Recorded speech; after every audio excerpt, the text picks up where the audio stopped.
Hello, my name is MooingCat and welcome to my first impressions of the 2022 Halloween event, which has just started on the beta server.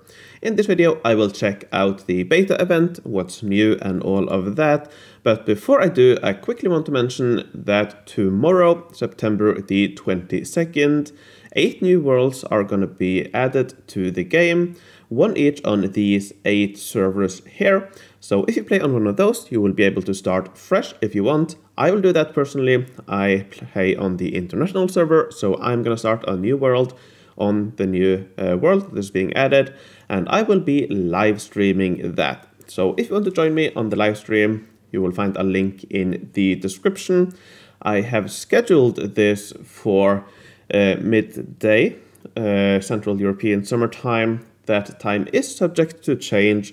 First of all, I might personally have to do something in real life, or the world might not be out yet at this point. So stay tuned, have a look at the time in your local time zone. Keep an eye on that if you want to join. But yeah, tomorrow I will be live streaming the new world. I've also made a written guide on how to get a power start on the new world. Check that out as well in the description. Here you can see my recommendations for how to get a good start on the first day. I will also make video versions of these over the course of today and tomorrow, so check those out as they come. So with that, let's go to the actual topic of this video. Let's talk about the Halloween event. Now, most of the stuff is familiar, but we do have some new things as well. First of all, in addition to the regular 3 tools, and for those who don't know, the mechanics of this game is the same as in all previous Halloween events and archaeology events. You dig with these 3 different tools. We get to see that in game in a moment, but this time we also have a new tool, the Orb. Now this one is very powerful. It reveals the hidden rewards by removing all visible darker fog tiles. So we will see in game, but normally you can only see as far as to the tiles next to where you have gotten to in the fog. So normally you couldn't see what is hidden behind all of these tiles there. But by using this orb, you can now reveal all of these. Now sadly, the orb is only available through diamonds. I wonder if you start with some free. We'll check that out in a moment. But yeah, it's very cool, but sadly it can only be bought with diamonds, which sucks. Now, in addition to that, most of the mechanics are the same. Again, we'll have a look in game. The event pass returns as it has for quite a few events now. Now let's have a quick look at the buildings. We will also look at these in game as well. So there are 3 new buildings. The main one is the Tarot Card Caravans. It is 5x4, so 20 tiles, relatively alright, not on the bigger side of event buildings, but not too small either. And it gives, in addition to the regular stuff, it gives 10 forge points, which is 0.5 forge points per tile, excluding roads, which is quite nice. It gives 30 previous age goods. It gives, interestingly, between 19 and 22% attack. That is a very low range, so that means that this building will give almost the full bonus in early ages, which is really cool. And it will also give a fragment of a finish all supply production, which is quite nice for events. Now, in addition to this building, we also have 2 other new buildings, the Haunted Tree and the Daunting Tower. Now, sadly, both of these buildings are limited buildings. I personally really don't like the trend of adding these limited buildings, so hopefully that dies off soon enough. But these are limited, which means that they only work for a limited time before they revert to just regular decorations that you probably should just delete from your city again. So, the Haunted Tree gives 20 forge points. It is 2x2, so that's a lot of forge points. It has 5 collections, and it can be won as a calendar reward. So it'll be interesting to see if this replaces a selection kit for the main building or not. We'll have a look at that in a moment in game. Then we have the Daunting Tower. this one gives 20% attack for attacking army. It's only 1 by 1, so that is of course a lot. But at least for now, it only works for 1 day. After 1 day, you lose this bonus and it reverts back to a regular decoration. So it's of course a really good building, but because it only lasts a day, I wouldn't really bother getting it, because in order to get it, you have to obtain fragments. So that's a second reason why it's not that great, from daily specials. You can also get it from the event pass, so I suppose if you buy that, you might get one, but I would not focus on them as daily specials, because there are much better rewards to go for. Even though it's great, only lasting 1 day makes it quite a bad building. So that's the main stuff. Let's move in-game and let's have a look at what this event will bring. So first of all, where should we start? Let's collect the free tickets. So here again, we can see the main building. Let's quickly have a look at how it looks in game. So again, it gives 21% attack in the future. As I mentioned, 19 attack in Bronze Age, and all the way up to 22% attack in Space Age Jupiter Moon. So that's a really nice, or very low spread, which is really nice, because that makes the building really good in lower ages. It gives 10 forge points and 30 goods, 30 previous age goods, and 1 fragment of a finish all supply rush. I don't know exactly how many of those you need. I am assuming either 30 or 60, so perhaps probably 30, I think. So perhaps one of these each month, which is quite alright. And as quite a few Halloween buildings, it gives negative diplomacy, negative happiness, but that's probably not a big deal. Most cities usually have quite a lot more than they need. Anyways, let's check out the event in game. And let's actually zoom in a little bit to make it a little bit bigger. All right, there we go. So, okay, that's interesting. So you do actually start with 2 orbs, which is really nice. As for the cost, they cost 45 diamonds. So I think that's, it's quite expensive, but it's not as bad as I feared. So I don't know, I probably will not buy these personally, but it's an interesting option. And because you do start with 2 for free, it seems, yeah, that's quite nice. I would definitely not spend it on the first part, because the first part is the same for all players. The first part of the minigame is like this for all players, but I do think it's interesting that you do get 2 free uses of it, that you can spend whenever you feel like it. Alright, let's check out... Okay, this is probably a placeholder, because I don't think this is supposed to be the Forge Fountain. It's supposed to be the brand new tower. So that's interesting. Let's see if there are any indication of the new... Ah, there we go. There's a new building. Interesting. Huh. Okay.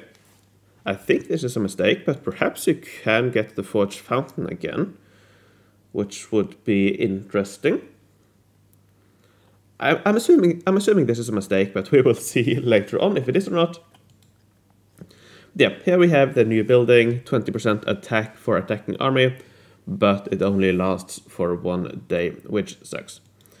Oh, here we also have fragments. Let's see. Ah, okay, so you need 100 fragments for the Daunting Tower. Now, you will from daily specials. You probably will not get 1 fragment. You will probably get a decent chunk of fragments from daily specials. Perhaps 25, but yeah, if that is the case, you need 4 daily specials per Daunting Tower, which is definitely not worth it at all. Alright, so the daily special today, the House of Horrors, is the daily special I recommend going for in this event. That's the one I'm gonna go for, but I will refresh just for a small chance of re-rolling the Daunting Tower, because I do want to figure out how many fragments you get. Let's see if I'm lucky. Nope, okay. 50 forge points, that sucks, but yeah. Now, the calendar returns. So let's see the calendar reward. Okay, so the haunted tree does indeed take up one of the main building selection kits. That definitely sucks. I don't like that. But yeah, I suppose it is what it is. The building has 12 levels, so I'm not sure how many people will go for a second one of them, because you do need quite a few pieces to get a second tarot card caravan, so I don't know, probably not. Then you have the toy collection. This looks like it is the same as ever. I wish this would give some orbs. I think that's a missed opportunity to give some orbs here. But yeah, the calendar is the same as last year, so yeah, I think we will just quickly play. No, come on. Don't force me to use the orb here. That sucks. Why are you forcing me to use the orb? I definitely don't want to use the orb. So you only get one free orb then. Well, that sucks. That sucks. I definitely don't want to use the orb here. I want to use the candle and I want to save that for later. Let's see if I refresh and let's see if that perhaps works. Because I definitely don't want to use the orb now. Nope. Looks like you are forced to use the orb. That sucks. That really sucks. So, alrighty. Then I suppose you only get one free orb. That really sucks. That really sucks. So yeah, there you can at least see how it works. You can see all of the available rewards. But as I mentioned, all of the rewards on this first board is the same for all players. So if I go back here, you'll notice it's exactly the same. Now it does. Are we able to? No, okay. So this would make it seem like you're able to use it here, but no, you do have to go from where we have opened there. You can't use tools over here. That would be quite cool if that was the case, but no. Well, alrighty. I suppose it is what it is, but that sucks. Anyways, now in terms of playstyle, it's the same as previous years. You use the candle to remove one tile. You use the lantern to remove all of the 8 tiles surrounding a tile, like this, and then you use. Let me use the flashlight here. You can see, yeah, it removes the entire row like that. So that's the same as usual. We have the calendar reward. Now, the first one you collect on a day will give you the first daily sticker for the first slot here, so you can open that. So I do recommend, at least if you're planning to go for the calendar, to at least remove these tiles here to get the first sticker on day 1. Because the way this works, for those who haven't played it before, is that you need to collect one of these stickers every day of the event. If you collect more on a given day, you will instead get a joker piece, and for 5 joker pieces you can fill in an empty slot. Now, I'm pretty sure you will be able to collect joker pieces from the daily challenge, not on day 1, but on further days, so yeah, that's something you can use. Alrighty, now to buy tools, you spend tickets, same price as in previous events, so balancing will probably be similar to previous events last year, or at least for the fall event, archaeology event, sorry, you were able to get 12 grand prizes, so I'm assuming balancing is similar to that. So yeah. I'm not going to pick up the pumpkins today because I don't want forge points. I will wait probably a couple of days for a better reward. Alrighty, now I think that's pretty much it for this video. We've gone through the new things, the main buildings and so on. So my initial thoughts, I quite like the new main building. It is not amazing, but it's definitely not bad either. I think it's quite good, and especially in lower ages. As I've mentioned a few times, it has a very low range of attack. Most buildings give very little attack or boosts in general in lower ages compared to the highest age, but this one gives almost full boost in the lowest of ages. It gives between 19 and 22 attack, So 22 attack in the highest age, that's around 1 attack per tile, actually just slightly below if you include roads, which isn't that great. It's not terrible, especially with the forge points and goods, but in lower ages, it almost gives 1 attack per tile there as well. And in lower ages, that is really good. So for most players, this building will be really good, and I definitely recommend building it in your city. And the fragments of Finished All Supply Rush, I think that's quite nice as well. Those are quite useful for events and so on. So yeah, I definitely think this is a good building. And yeah, definitely a nice change from previous events where the main building hasn't really been that great at first on beta. They have been improved, of course. So yeah, this time I don't expect there to be too many changes to the tarot card caravans. I think it's quite good already. Now for the other 2 buildings, again, I don't like the limited buildings. It's pretty much the same as the event hub bonus, except you have to actually place it in your city. So yeah, it's fine, I suppose. I definitely wouldn't get the Halloween prize or the event, what's it called? Event. I forget what it's called. Yeah, I wouldn't get the Halloween prizes simply for the limited building. And I don't really see much else good here. I don't like the Forge Fountain. Again, limited, so it doesn't really have that big of an impact. Wishing Well, nice on Diamond Farms, but you probably will not buy this on Diamond Farms. Oh, that's a new thing, actually. You can now... It seems like you can actually only buy it for real money. Okay, that makes it even worse. So that was something we speculated on in the spoiler section. I talked about it in a few of my previous beta recap videos, that you might also be able to unlock this for real money. But it seems like instead of being an option between diamonds and real money, it's only real money, which sucks. So that's roughly $15 probably. Let's have a look and compare that to diamonds. So that is between the second lowest and third lowest diamond pack. So around, let's say, I don't know, it's roughly the same price at 1,200 diamonds. But of course, where is it?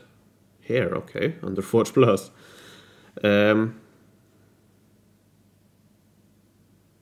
it does say that will boost your Forge Point production for a limited time. So perhaps it is on purpose that you will get the Forge Fountain this event as well. So interesting. 7,500 castle system points. That's also in between here. So yeah, I don't think it's... I think this is a bad change in my opinion. Only being able to buy it for real money. I thought it would be either or, but only for real money, that sucks. Because yeah, this is definitely not same value as 1,200 diamonds. Because 1,200 diamonds, well, first of all, you could get it for free if you worked for it. But even if buying diamonds, you probably would go for a bigger pack when you have a bigger boost. So yeah, that amount of money for essentially 1,200 diamonds is not worth it. So that's a bad change as well. So yeah, a few nice improvements, but also a few bad yeah, so a few bad things as well. So overall, a bit hit or miss. I do like the main building though, which is the main thing, I suppose. And you can get some very nice rewards from from daily specials. So I'm guessing that will be the goal. And yeah, I wouldn't go for the Halloween prize. So yeah, there we go. I think now it's time to end. Again, before I do want to remind you that tomorrow I will be live streaming. Again, you can check out my guide in the description. I will be making video guides or video versions of this as well over the course of the day and tomorrow. So stay tuned for that. And yeah, hope to see you there. Now, before I end the video, let me thank my Patreons for their support. I would like to thank Homestar, Fort Prefect, Lorden, Rocken Robin, Kim Cayley, Rolf the 8th, PQ the Goat, Dan Suminet, JT, The Rev, Merrick B, Hugo Kant von Count, Jan Fredriksen, Trude the Generous, Filda, Raj, Susan Weiss, Megarock, Rocco, Erik, Henrik Darkleber, Mattia, Upshi the Obsessed, Raf, Kim, Adarel, Mike, Wolfboy, and Flavius Belisarius. Thanks a lot for your support. Thanks for watching, take care, and I will see you tomorrow.